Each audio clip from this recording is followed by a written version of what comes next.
Nous allons voir des grandes choses aujourd'hui, mes frères. Et regardez, Jacob, moulé par Dieu, transformé par Dieu. Et quel est le résultat? Le résultat est que Jacob a beaucoup appris. Il a reçu beaucoup de discernement spirituel de la part de Dieu, de telle manière que quand il ouvre la bouche, ce sont des révélations et des prophéties précises qui sortent de sa bouche. Il n'a même pas eu à beaucoup parler. Vous allez voir cela, on va voir cela dans quelques instants. Il n'a pas eu à beaucoup parler. En fait, chaque prophétie sur chacun de ses enfants est très courte, environ 30 secondes ou moins d'une minute. Cependant, ce sont des prophéties exactes. Car ce qu'il a dit s'est accompli des centaines d'années plus tard. Mes frères et sœurs, ceci est le fondement de la prophétie biblique, de la vraie prophétie biblique. Non ces paroles, et non pas ces paroles mensongères que les faux prophètes, apprentis sorciers, pasteurs vampires qui pullulent de plus en plus dans ce temps de la fin, où nous sommes, Jimmy Joshua, par exemple, qui a prophétisé qu'Hillary Clinton devait gagner les élections. Mais c'est Donald Trump qui a gagné. Le général de Satan, Guy Parfait-Songuer, qui dit que Paul Biya va mourir en 2018, avant 2018. Et si 2018 finit, Paul Biya ne meurt pas, ne le considérez plus comme prophète, considérez comme général de Satan. Voilà, effectivement. Lui-même, il a montré qu'il est général de Satan. Parce que Paul Biya vit toujours. Cette prophétie lamentable. Et dans cette partie d'aujourd'hui, nous allons consacrer beaucoup de temps à voir les fondements de la vraie prophétie biblique. Comment reconnaît-on qu'une prophétie est véritablement biblique?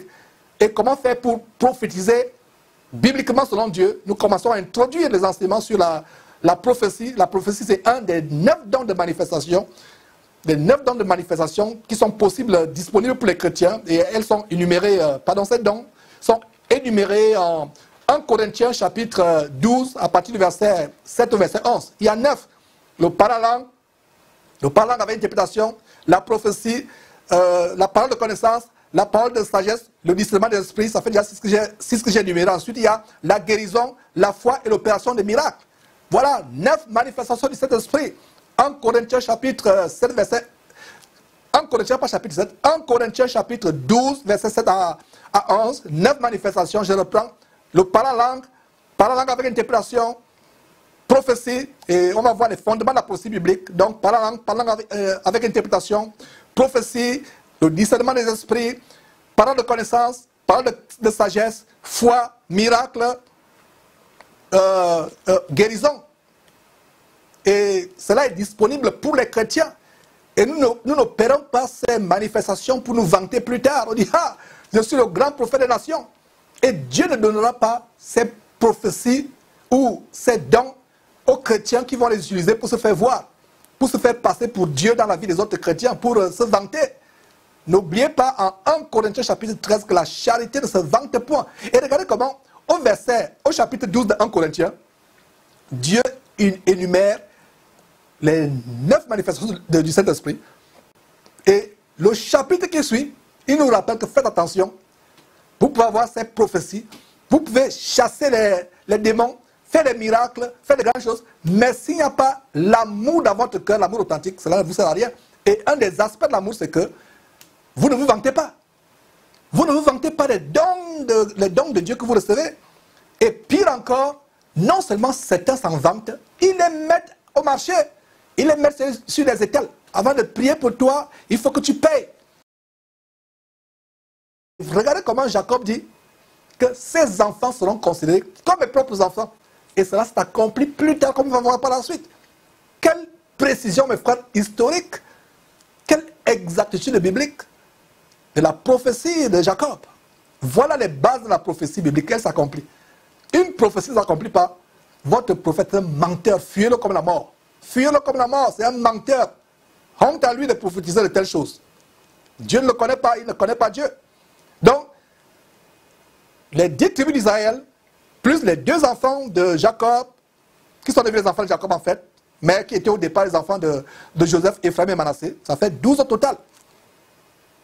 Voilà, 10 tribus de Jacob, les deux fils de Joseph, Ephraim et Manassé, ça fait 12 au total. N'oubliez jamais que Joseph, je répète, n'oubliez jamais que Joseph ne fit jamais partie des 12 tribus d'Israël, mais ses deux fils, Ephraïm et Manassé, en firent partie. Voilà comment donc on a eu les 12 tribus d'Israël dans l'Ancien Testament. Alors, la question qu'on peut se poser, et c'est la question que moi je me posais, c'est que mais, comment Jacob a pu connaître ces choses? Comment a-t-il pu les connaître? La réponse est très simple, c'est par la vision prophétique. Aujourd'hui, on va me faire... Parce que vous allez entendre chanson prophétique, adoration prophétique, alors que c'est l'adoration des sirènes de Mami Wata. Ceci prophétique, ceci... Le mot prophétique, les gens... Et ils ont des mots pour vous épater. Comme le mot onction. Ils disent onction, onction. Alors que l'onction est tout simplement quoi? Le Saint-Esprit que tout chrétien né de nouveau a.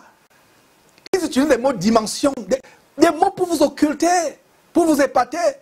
Prophétique, ceci prophétique. Prière prophétique, adoration prophétique, vision prophétique. Aujourd'hui, nous allons voir la vraie fondation de la vision prophétique. Comment elle s'opère au travers du cas de Jacob et de Joseph. Alors, comment Joseph savait ces choses? Je vous ai donné la réponse. C'est par la vision prophétique. Jacob dit au verset 5, qu'on a lu tout à l'heure, lisons ce verset. Jacob dit au verset 5, Ephraïm et Manassé seront mes fils comme Ruben et Siméon.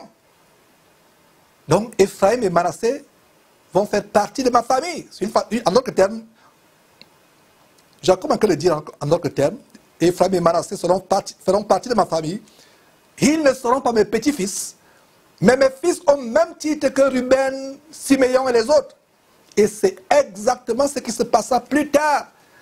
Ephraïm et Manassé devinrent les chefs de 2 tribus en Israël. Jacob ne savait pas pourquoi cela devait être ainsi, mais il ne faisait que parler par prophétie, inspiré par le Saint-Esprit. Un homme qui a été éprouvé et discipliné par Dieu, bien de fois parlera sans savoir ce qu'il est en train de dire. Tu parles, tu ne sais même pas pourquoi tu le dis. Et tu ne sais même pas le pourquoi et le comment de ce qui sort de ta bouche. Mais ce qui sort de ta bouche est exactement le message que Dieu a voulu que tu sortes et que Dieu a voulu que ceux qui sont en train de t'écouter reçoivent. Et plus tard, quand les choses vont se réaliser, on saura que, ah, ce frère-là parlait véritablement inspiré par Dieu. Et non pas comme ces gens, ces prophètes de mensonges qui se donnent des titres pompeux tels que prophète des nations. Aucune prophétie ne se réalise. Mais ils ont sur leur carte d'identité, profession, prophète des nations. Je suis un policier à l'aéroport de Roissy, Charles de Gaulle en France. Je vois ça, je déchire ton passeport et je ne te mets même pas en prison. Bref, je reviens sur les rails. Au verset 19, son père refusa et dit, je le sais mon fils, je le sais, lui aussi deviendra un peuple, lui aussi sera grand, mais son frère cadet sera plus grand que lui et sa postérité deviendra une multitude de nations. Mes frères, mes sœurs, voilà ce qu'on appelle une prophétie authentique.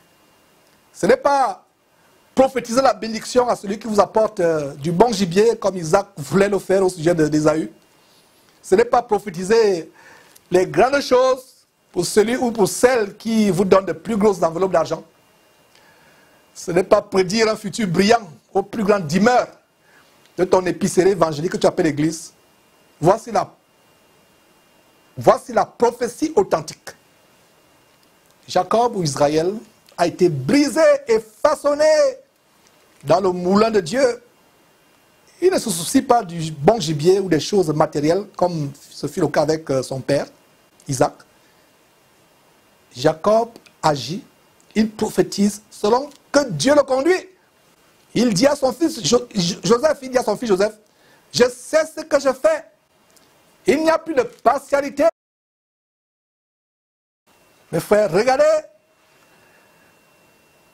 les fondements de la prophétie biblique. C'est incroyable, extraordinaire. Regardez comment Jacob fut à 100% correct au sujet du futur. Donc ceux qui suivent aveuglement William Branham et ses doctrines de démons devraient être remplis de honte. Ils devraient fuir le branhamisme plus que la mort et aller directement au Seigneur Jésus-Christ. Car aucune des dizaines et des dizaines des pseudo-prophéties de Branham de ce célèbre franc-maçon, aucune d'elles ne s'est réalisée. Il dit que la fin du monde, c'est telle année, l'année arrive, il n'y a pas de force du monde. Il dit, j'ai fait l'erreur de calcul, je vais encore calculer. Et d'autres prophéties, aucune ne s'est réalisée. Prophète de Baal, prophète de Mammon, prophète du diable. Une vraie prophétie se réalise. Voilà les fondements de la prophétie biblique. Verset 21, on continue.